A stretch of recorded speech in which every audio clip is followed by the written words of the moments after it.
So welcome back. So from the previous video we had seen this drawing. Okay, so we could see here, so this is the AC sheet and this is the principal rafter. Okay, and these are the members inside the truss. So you could see here all the single lines have been converted into double line, that is I have given the dimension here. Okay, so this is the AC sheet, the topmost part of the sloped building. Okay, below the AC sheet this is the principal rafter. Okay, so these are the purlins. Okay, this is the purlin, this is purlin, this is purlin, and these are the rafters. Okay, these are the common rafters.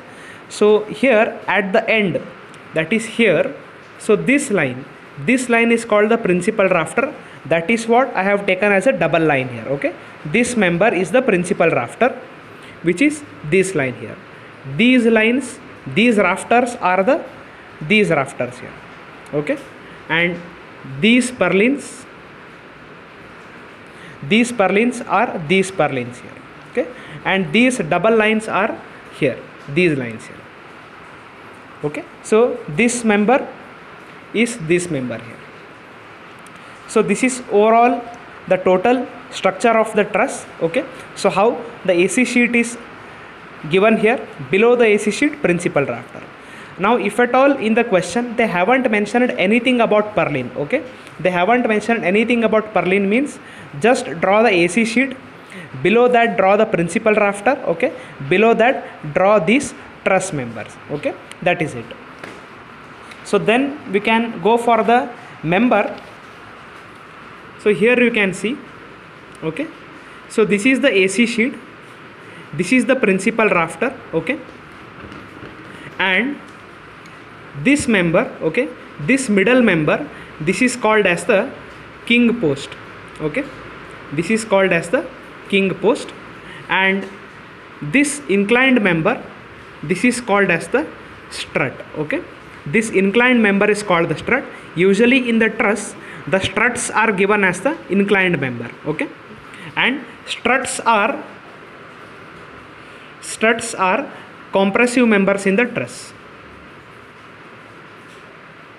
Compressive members. Okay, so the difference between a column and a strut is, a column will be vertical, which is compression member. Strut means it will be inclined member, which is a compressive member inside the truss. And sometimes even struts can be vertical also. Okay, sometimes vertical strut and inclined strut both can be given in the truss. So this is the AC sheet. Below that we are considering the principal rafter. In this diagram we have not considered the purlin. Okay, if at all they have not mentioned anything about the purlin in the question, so just draw the AC sheet, below that principal rafter, below that this we have to draw. This is called the tie member. Okay, so this is tie member.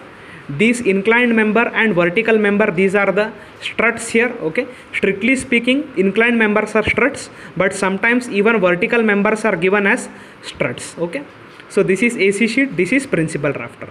So this is what the overall diagram we have to draw, because in our question they haven't mentioned purlin. Okay, the section we have to draw like this.